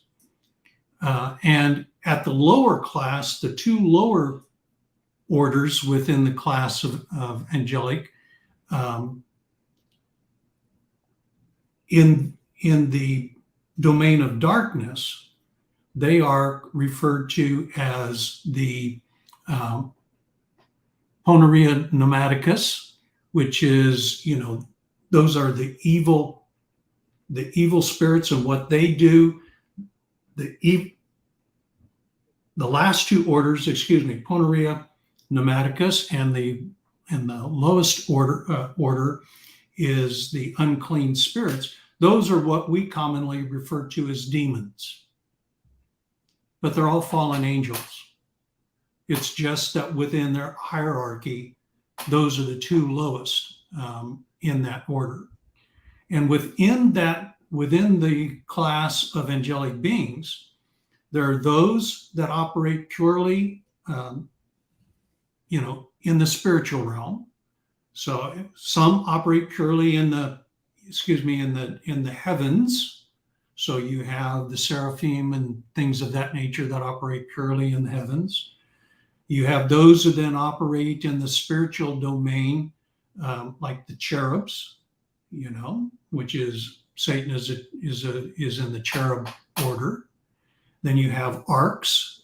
We call them archangels. Otherwise, Michael, Gabriel. Yep, those are all arcs. They're more of the warring class, but they still operate primarily in the spiritual realm. Then you have the exousia. They are the class that receives authority and then distributes authority and resources, and they function likewise in the spiritual realm only. And then you have the cosmocrator, which operates is the highest order of angelic beings that functions in the natural, in the earth. And that group is designed to affect and influence all forms of government, because that's what affects rule. So wherever there are groups and there's a governing authority, then the cosmocrator is there to help guide that to achieve the wishes. So on the when you say when Jesus was answering the disciples' question about how do we pray, he said, first recognize who who you're talking to and who you're requesting, exchanging wishes with. The Father, who is the most hallowed of all beings, recognize who he is and that he has one interest, that his kingdom would come and that his will would be done on earth as it is in heaven. So when you pray, please understand that's his point of view, that's his interest. So come in alignment with him as you pray, recognize that's what he's about. Oh, by the way, that's what I'm about, bringing about his vision. You want to know what I'm doing? I'm doing what my Father's doing, and we're bringing about and accomplishing his vision. So there are cosmocrator. So now let's get into, areas of government. All right. So we just talked about, the husband, the man of the head of the family, right? The Adam male who's given charge over utilizing the authority of God to bless and protect his family. Guess what? There's a governmental function there. So we want to govern our family with Jesus in order to accomplish, so that the kingdom may come to us and our family, so that his will would be done within our family, so that heaven would actually reside and operate in our area of influence on the earth. The cosmocrator from heaven helps us do that, helps us understand how government functions and how our family is to be administered and managed. So you get the idea that this is all the form of ministry where the angelic class helps us minister. Now, in the angelic class that remains in alignment with God in heaven, their interest is in helping us fulfill our reason for being created, so that we can come into the fullness of our purpose for ruling with him. See, so that the use and administration of the authority can be used to bless and protect, so that the power that he makes available to us accomplishes that blessing and protecting. See? That's how it operates on the kingdom side of the ledger, the right side upside. Yeah. On the upside down side of darkness, those same angelic orders are used to rule over us and to convert us into slaves, so that we end up doing their bidding. So the authority that is given to us to bless and protect, they use it to actually rule, because they have no authority to rule apart from us. Now, for that to happen, we have to give them permission to use our authority. And there's we could spend a couple of other sessions on how that all occurs. But none of this means anything. It meant nothing to me until Jesus let me see who I was and am and continue to be as an Elohim man. It didn't make any sense. I thought all I had to do was rebuke the devil. No. Tell me how far your rebuke will go when you're already living as a slave to him. How far does a slave's rebuke go to his master? Yeah. Does his master pay 1 ounce of attention to the slave rebuking him? Not a bit. Wow. So until I start to learn, how is this dude snookering me to become his slave? So that I actually end up doing everything he wants me to do while thinking I'm doing all the good stuff.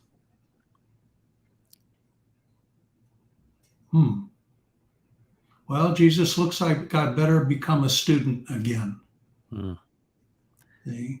How does that happen? Well, now when you say the wages of sin is death, it so makes sense, right? This idea that who is paying the wage, right? You want to tell me about that conversation? Who are we? Well, we've done it before too. It's like, who are you working for? And I think what's so amazing is you're right. When you understand who you are in the context of him, all these things become clear. And now, then you start reading the scriptures, and you're like, that it becomes technicolor, right? Well, the wages of sin, well, who are you working for? Yeah, this is what he gives you, death. The wages of sin is death. Yeah. When you work for and are slave to the one who is evil, you reap what you sow. It's amazing. It is absolutely amazing. And you think of, the church has reduced this down to salvation. Yeah. And in reality, it becomes a very dilute, anemic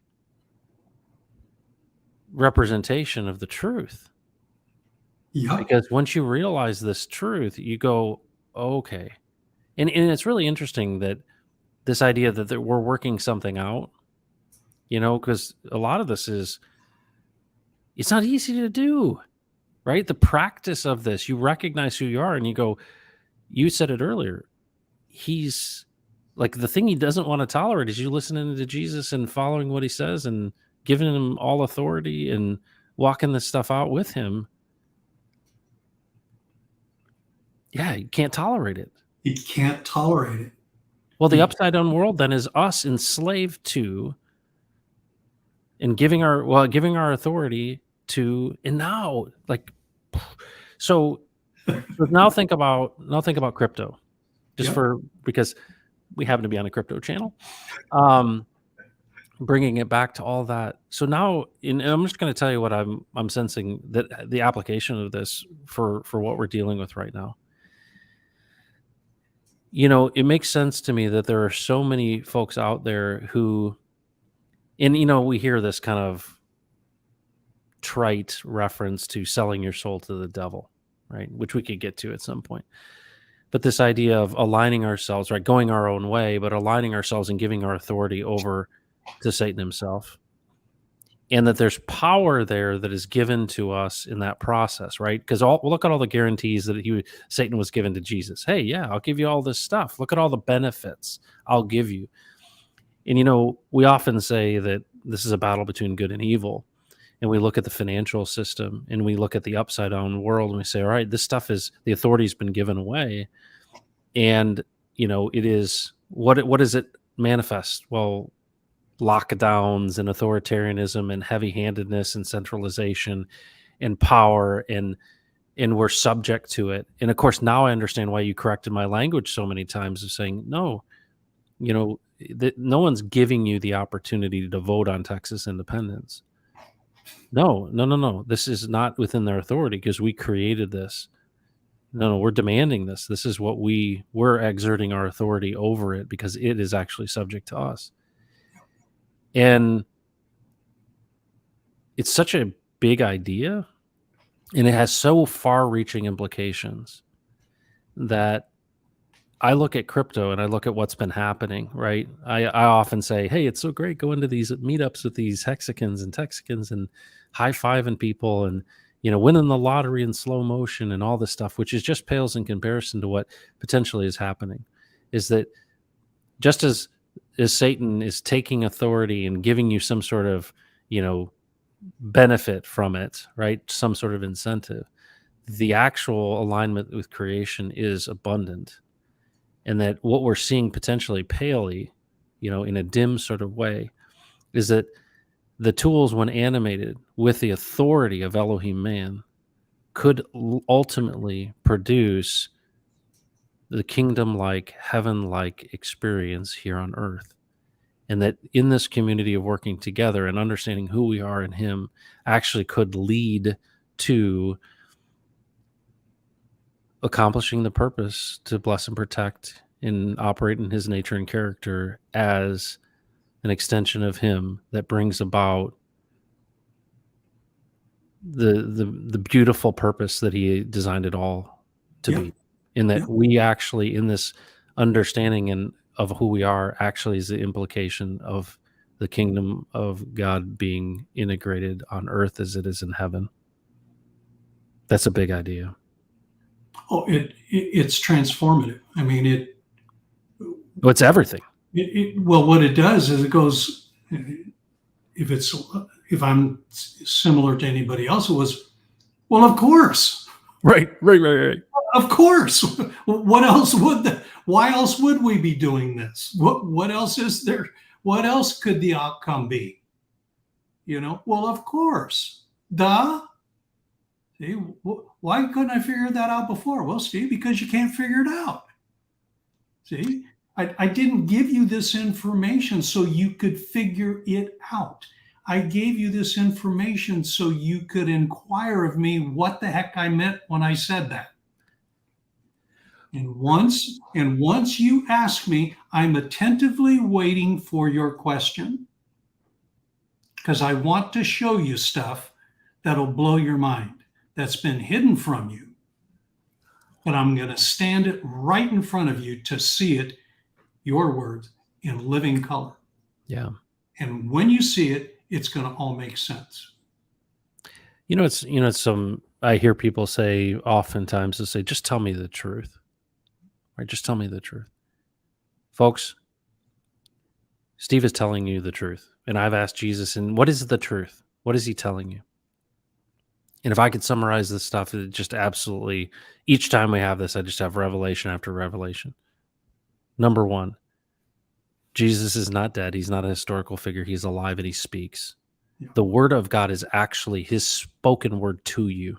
Yeah. And people throughout history have documented the things that they've heard because they've been overwhelmed and they've had limited words to even describe the beauty and majesty of who he is.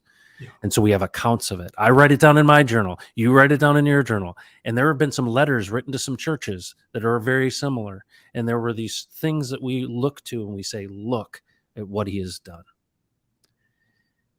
But it's actually a derivative of the spoken words of Jesus himself, and he is accessible to you. And what is amazing about that is, what I love about this truth that you're suggesting, Steve, is you're not asking anyone to listen to you, but I believe you're telling people the truth. Yeah. I'm telling you the truth.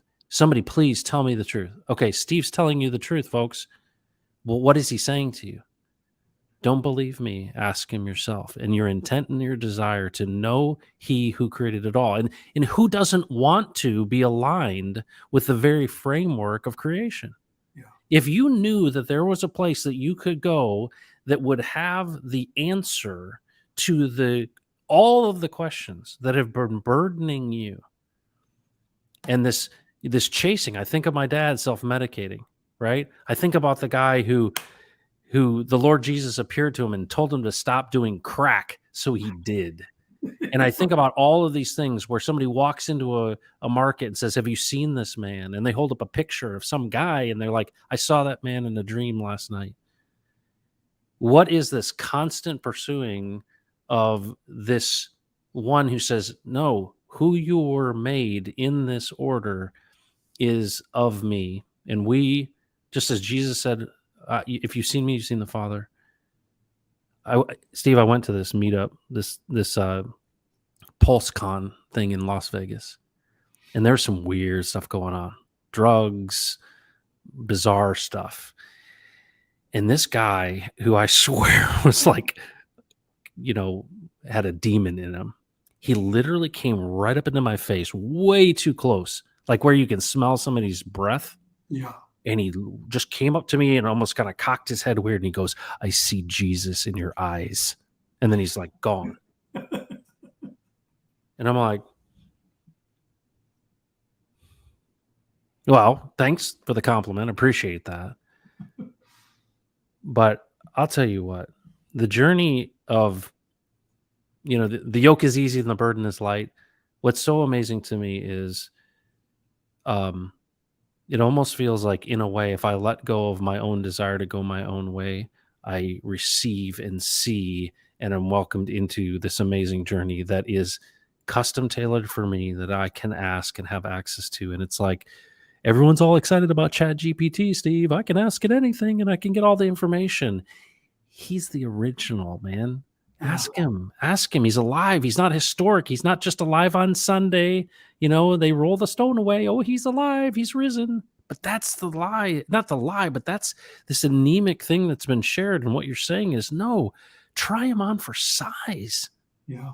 This isn't like joining some cult. This is aligning yourself with the very nature and in structure and framework of creation. And you know what it is? It'll be confirmed for you. You don't have to listen to anyone. He'll Yeah. confirm it for you. He will galvanize it in you as he's done for me. Because here's the thing, I don't follow any men, Steve. Yeah. I'm thankful that you are a man. Yeah. I'm thankful that you're sharing a message, and I'm thankful that you would take the time to do this. But the fruit of it is so invigorating. It's awesome. And then I think, Steve, so answer me this question. If this is just a taste of it, right? The brisket, I smell it, it smells good. Now I'm tasting of it. What are the implications of walking this out over time? The Right? transfer. And what does that mean for people? Like, help people understand what that means. Okay. Let's go back to the garden. What happened in the garden? Who possessed the authority over the entirety of the earth in the garden before the serpent started yakking with Eve? Man. Okay. And who was man aligned with at that time? Partnered with the Father himself. Yep. Partner with Jehovah, partner with the Father. What do we call it? We call it Garden of Eden is like a paradise. Yeah. Perfect. What was man's responsibility? He tilled the garden. He named all of the animals, exercising authority over every single animal he made, back to the naming rights. Naming rights. Okay, which we can get into more in a deeper conversation if you're interested.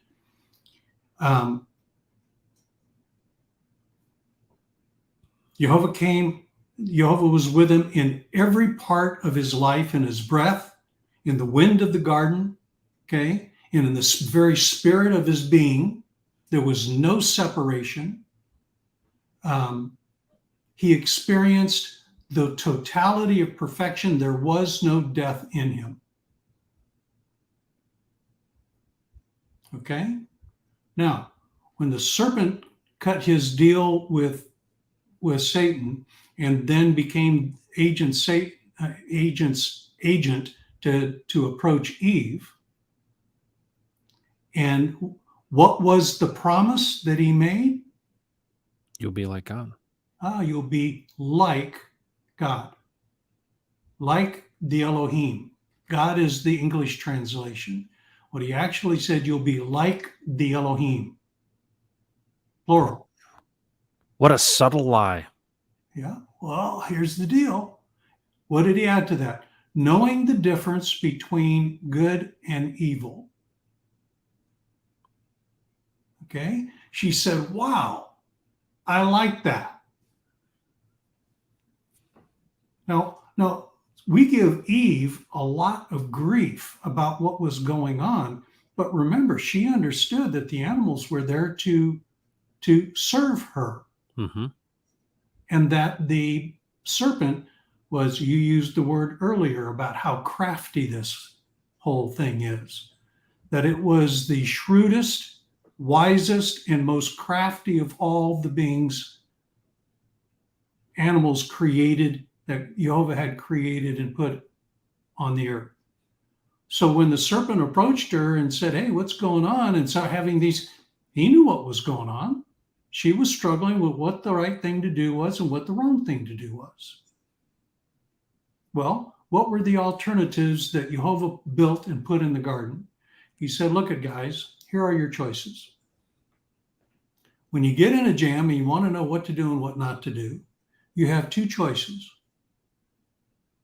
You can go to the tree of life, which is me, and through our relationship in learning how to live the life that I have designed, I will teach you and bring you to the point of knowing the answer to the question you're asking, or how to deal with the challenge, so that out of life you will learn, and then in your learning you will produce life in your decision. So life will produce life will produce life. Or you can go to this tree that's going to fill you full of knowledge, and it's going to tell you what the answer is, what to do, what not to do. But if you go to that tree, you'll know what to do quicker, but in exchange, you're going to die. So don't eat off of that tree, because it'll offer you one thing and deliver another. It'll offer you a solution, but deliver to you death.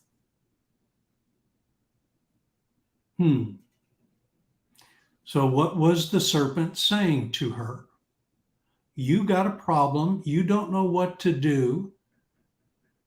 Didn't Jehovah tell you that you could eat of all of the trees of the garden freely? It's all there for you. She said, yep, he did, except for one tree. Not supposed to eat from that tree. You're not even supposed to touch it, nor are you to get pissed off and strike it, as if you're going to condemn its very existence. No, it has a purpose. So that's what he said. Nah, that isn't what he meant. That isn't what he meant. For he knows you're not going to die. For he knows that in the day you eat it, you're going to become like him, knowing good and evil. You're going to become like the Elohim. Now, the translations say like him, but it's like the Elohim. Like God. No, it's like the Elohim. You'll become like the Elohim. Well, the only problem with that was she was already an Elohim. Now, here's the punchline in all of that. There's two of them. What did Jehovah say once they ate?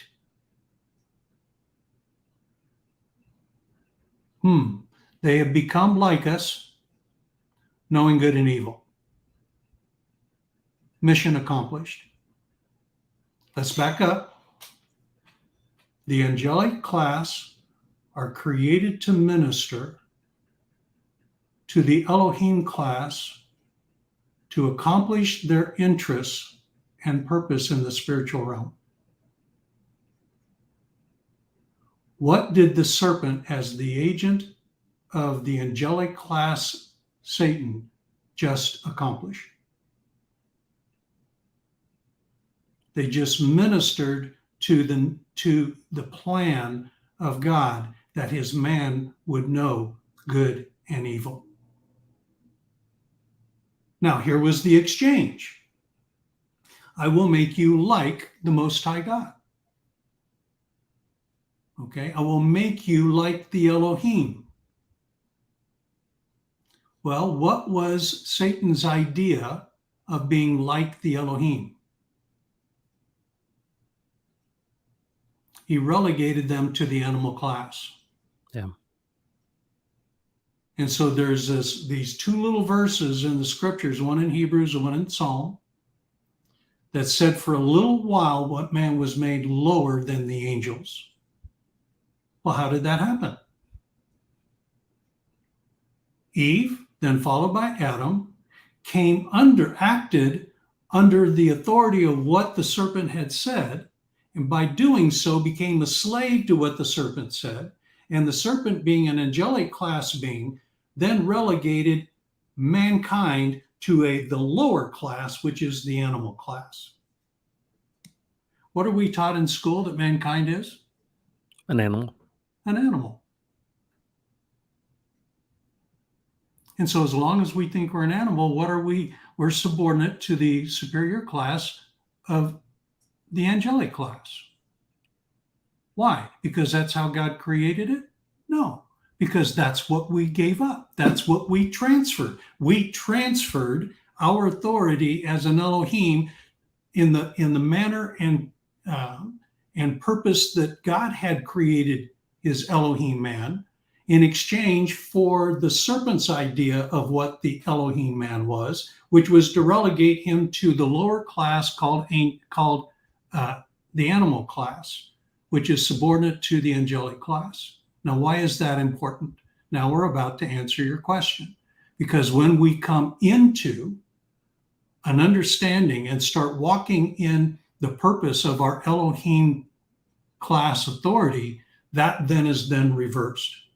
As it was transferred to the serpent, then it is taken from the serpent. And we then come into the purpose for which we originally were created.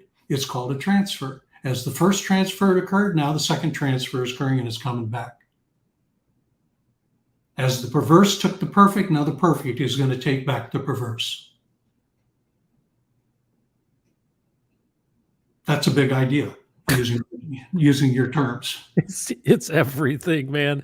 Well, and then I think about, so here this happens in the garden, and then we fast forward to the temptation of Jesus, right? Comes out of the wilderness, and how amazing that once again he shows the way. Yep. When this one who at the beginning transferred and basically got you to come under his authority, here he is again showing up, and Jesus is right there, and he says, give me your authority like I got it from Eve. He says, man does not live on bread alone, but out of every word. So she's showing the way, which is actually in all of those words, of every word that comes out of the mouth of God, is actually the way of the transfer. That is. It's the way of the transfer, is that Jesus himself resisted that, but it was the picture of the way in which it transfers the authority back to Jesus himself by being connected to him. And the redemption of that too. So let me ask you this in a real pointed way. The death of Jesus on the cross, right? The death, the burial, the resurrection. And when he says it's finished, and when he says, I mean, there's some reference to he died once for all. What happened at that event? Oh my goodness. You're going to ask me, we got 3 minutes to answer that. Well, okay. So, but no, that's a great, here's the short high level, you know what I mean? Because, you know, in a way we have this choice to make now, right? Because we teed everything up, right? Yeah. But there's also work that was finished, right? Yeah. And so here's the question. Without Jesus's death on the cross, can we come to this? Can I just make a choice and go, I'm just going to listen to you, Jesus? Well, in some ways we've expressed that, but what has enabled that to transfer the authority back? Yeah. Answer in 3 parts. Part 1, the temptation. The final temptation. By the way, when you go into that exchange, once Jesus starts teaching you about this nature of authority, what you see is Satan is constantly looking for standing. Yeah. And he has no standing on his own. So he has to obtain it from one who does have standing. So the entire exchange between Jesus that Jesus is modeling for us is the devil's attempt to gain standing because he has none, and how Jesus, the Son of God, the Son of Man, says, no, I'm not going to give you standing. Right. You have no standing. See, you are inferior to me. You are here to minister to my interests as an Elohim. I'm not here to accommodate your need for some kind of validation or of confirmation. That's not how this works. Well, listen, what if I give you the entirety of the world in all of its authority, for it has been handed over to me? Satan, dude, I built this thing. I still own it. You have hijacked it, see? And that's not how it works. I'm not going to bow down and declare you as my superior. I only have one superior. That's my Father alone. So no, that isn't how it's going to work. I'm going to take it back. The cross was the mechanism to begin that process of taking back the authority that man had transferred to Satan. That in that transfer came with it the authority of death. Now, isn't it interesting that death was not The spiritual power of death was not released until man partook of evil. Yeah. And once he did, death was released. Well, guess what? It was always there. See, it just, man was the one who released it. So when man released it, the serpent, Satan, took control of that. That's part of the transfer, for it has been handed over to me, including the spiritual authority and power of death. What did Jesus do? Jesus was about fulfilling the Father's vision. Your vision is not that man would simply rule the earth, that man would rule your entire creation with you. Now we need to take that to the next level. We need to go into the spiritual domain of darkness and reclaim the authority of death and bring it back under the reign and control and use and purpose of the throne of God. And man is the one who is to do that. Why? Because that's the Father's vision. Wow. So this whole thing, when he said it's finished, it's because that, if you will, the trap had been set. Satan bit. He entered the trap. He crucified the Lord of glory, which if he would have understood it, he would have never done it. But out of his arrogance, he went ahead and thought that if he could, okay, this man Jesus isn't going to do what I tell him to do, I'll just bring him under my ultimate authority in my gates of hell and lock him behind my gates of hell. And Jesus said, thank you very much. Now it makes sense why he went down. It says he went down into the earth. Yep. Wow. Taking captive the captives, the way Paul describes it, taking those who are held captive and now taking them and releasing them. And guess who ends up being held captive? The one who is now the one who administered to the full purposes of the Father, because he can only do one thing, which is to fulfill his reason for being created.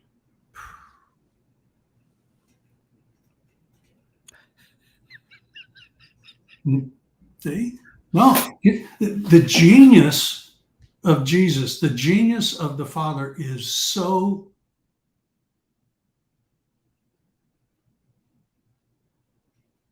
what is the English word that could even describe it?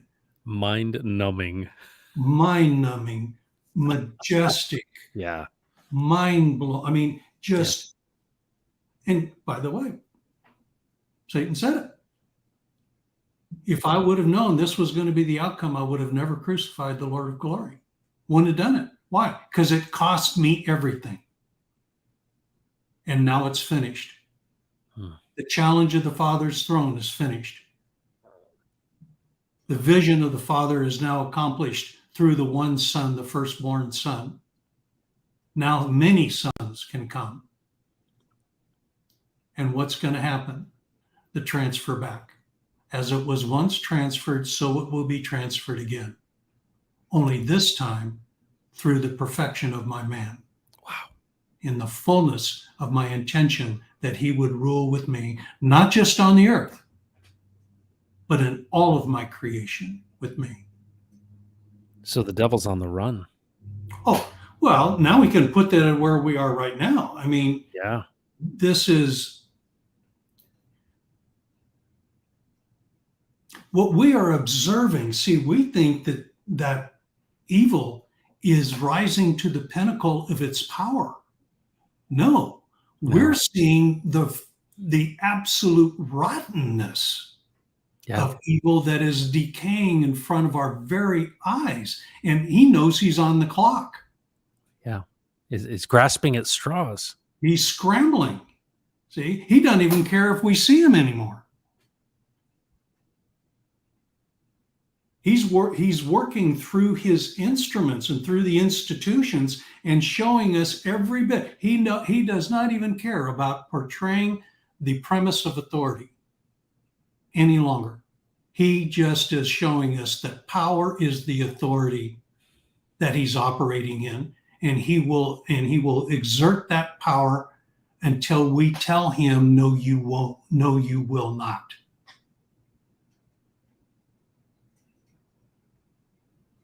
We did it. Let me tell you what, we get this thing, and I'm telling you, in a matter of months, we could shut this thing down if we understood who we are.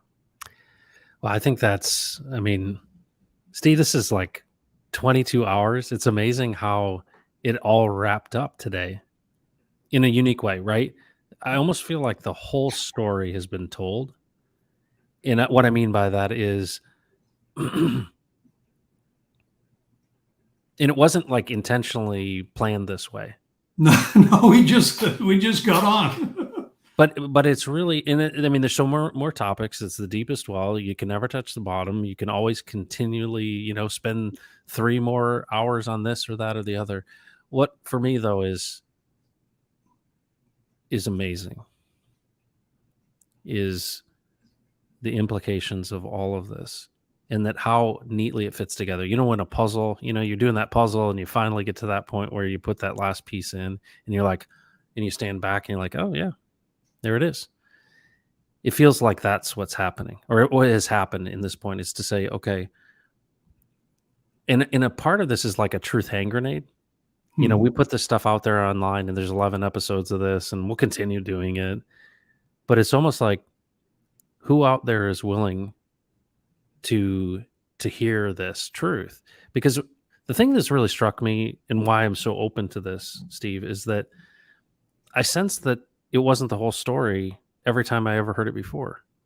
Right? I've always, I used to tell you that, in 12th grade, like, go down front, get saved, hokiness and playing a game and acting something, a form of godliness, denying its power. And then when I experienced it for what it was, I was like, oh my goodness, this is overwhelming. This is true power. It's real. Yeah, it's real. But no one's describing the reality of that truth until I have this experience with you. And it's interesting. It's like, well, if you're somebody that is being impacted by this information, why? Because I think about it and I go, well, why? This isn't so that I follow Steve because he's a hell of a baseball player. No, it's because the one who created it all wants to sit at the end of your bed and answer any question that you've got. And I think that that's what's so powerful about this is if we walk in that, which has been your whole story from the very beginning. Don't listen to me, listen to him. Yeah. And if you walk in this is the transfer, walking in him. And each person that does that, what are the implications of all of that? But you said to me yesterday, which I thought was really good, is like, Steve, how do I control all these people? Not everybody's going to understand what I understand. And you said, you and your authority has an effect on those under your authority. They don't, that's what's so beautiful about this story is that you don't have to be, well, I went through Steve Staggs' 401 class on theology, and now I have my certificate. No, my own son, who's 12 years old, says, Daddy, I want to work with you. Can we do that forever? How unbelievable is that, right? It's like the same picture, and he gives us that picture, but it's almost like, and I jokingly say he's yelling at us. He's not yelling at us. It's this constant reminder of this truth. And when you start seeing, you see it everywhere. Yeah. And you're like, oh my goodness. So I don't know the future, Steve. I certainly know the one who does. And I can ask those questions, and he doesn't drop it all on us at once. But here's the thing, folks, that I want people to know. Go back through this stuff if you have interest. Because that's what you told me, Steve, and I think is so great. If you don't have interest, it's okay. If you have interest, check it out. This is real power, and it is aligned with the very nature of creation itself. And that's been confirmed to me, and it continues to in every conversation that we have.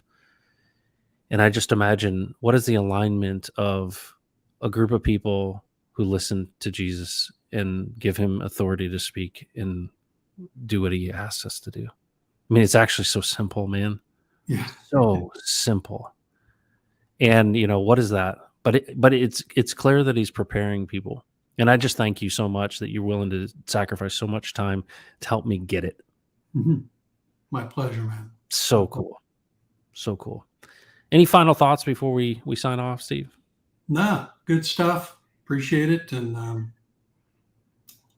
As just my Spanish friends say, you were en fuego, Steve. That was so powerful, dude. Like that was like woo, woo. Like I'm gonna have to like wipe off my brow after this one.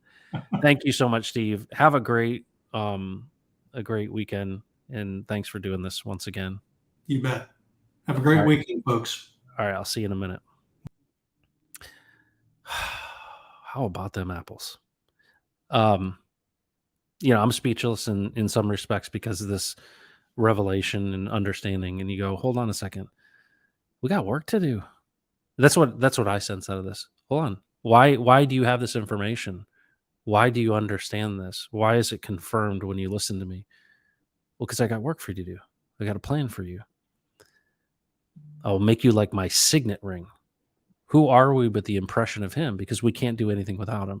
And so I'm extremely inspired and motivated to say, all right, one of the things Steve told me in our private conversations previously was that, hey, why don't you ask him? And I was dealing with some anxiety, and he said to me, hey, you know, why don't you, what is your intent? I was like, well, I want to honor and please God in my life. He's like, okay, great. What is your intent? What is your desire? And does that matter? This is not some, you know, Roman road, follow this path. This isn't, a mechanical thing. It's a relational thing. And what I'm understanding is this idea of listening. And that's the cool thing. He can handle whatever he made you. He knows all of these things. So when you wake up tomorrow or you stop watching this deal, try them on for size. Ask and you shall receive, seek and you will find, knock and the door will be open, my friends. The journey of a absolute lifetime that is custom tailored and fit for just what he made you to do. And then in community with others who are desiring to see his kingdom come as well. I don't know that we've forgotten who we are, but knowing who we are in him is the most settling, peaceful thing you could possibly imagine. So thank you, Steve Staggs. 22 hours, it seems poignant, right? With 22 years and the number 22 and all that we'd finish 22 hours of this content and we'd have kind of this bookend. For me, it's a bookend. For you, maybe it's just the beginning, but it's so awesome to venture in this, to know that I'm trying to figure out what this is all about and why am I here? And I think where I'm at as a 50-year-old man who stared at my dad in the casket, I'm like, man, is it short? But there's hope. And I think that the fact that you're in crypto, you're in this community, and all of these things is just an indication that this transfer that's happening, that you have a role in it. And you think about that, I very simply say, what does it mean to consider others in addition to ourselves? What does it mean to love God and love others? What does it mean to animate the tools of the blockchain for the purposes of God in this time? Well, there's a lot of incentive, and it's not just the incentive token. There's a lot of incentive, peace in your heart, peace in your home. But if you're somebody that's struggling like I have been, and I realized, hold on, this really rests in me because I've been looking at people to fulfill my self-worth, right? I've been looking at folks to be like, I need this, you need to give me that. And what I've realized is no, he's the only one that can provide that which provides peace. And then um, I need to accept that and accept that authority. And I need to serve and care for, because that's the outcome of it all, love for others, because I don't need anything for them. And so what you find yourself doing is giving. And that is such a theme of all the things that we're doing in our work is give away what you want to receive. Well, what is that? Love. Well, how can you love someone if you don't understand what it is and you don't have it within you to give? And what is the source of it? Right? I feel like I've been playing a game, right? Rather than actually being, or almost faking something that is not authentic. And then you think about this, well, we're potentially just superconducting conduit for the one who made it all, and that we are actually one in him. And I would think that alignment is, well, what's the result of it? Your kingdom come on earth as it is in heaven. Wow, to think that we are cut in on the deal and a part of this plan is just absolutely exhilarating. So, whether you're on the journey, we're journeying together, or if you are considering the journey, welcome to this exciting adventure. Thanks for watching the post today. My name is Matt. Do not let your heart be troubled. Don't let any of this stuff that's happening, because we could consider it pure joy when facing troubles of many kinds. You have an important role in this future, my friends. Take care of yourself. Have a good weekend. And do not mess with Texas.